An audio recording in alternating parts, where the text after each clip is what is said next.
Sabi ko, ba't hindi kasi kausapin, maawain naman doon.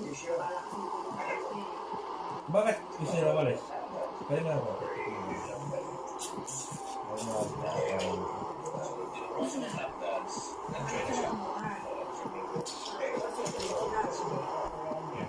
Eh, mura na yung kaya tigot sila. Ayun lang. Yung sa atin, ginawang Pilipinas.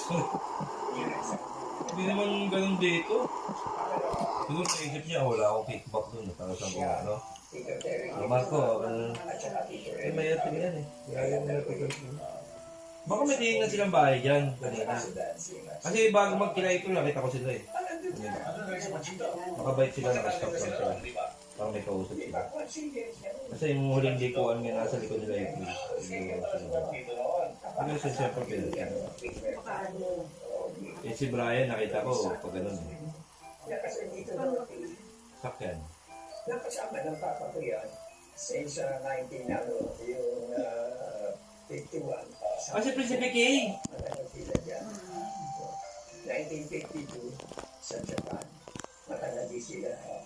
Sino ba yan? Balikan lang natin ang konti, Tony. Paano mo ba siya nagsimula sa entertainment industry? Ano bang buhay niya noon? Ang tatay niya kasi, Paulino Casimiro, balita ko, artista din yun. Hindi ko inagutan. Kaya siya nagtanda siya, yung hindi na gamit na sapatos, tansan. Bibigay ka ba ngayon sa sabi? Ikaw mo lang hanggang makatanla ako. Matapos ko lang sa Klarna. Alam ito lang Klarna ang nabigat. Pag natapos ka ito sa Klarna, hindi ka naman makita matapos, pumunta lang ako dito sa part na to. Kasi may nado mataas eh. Wala akong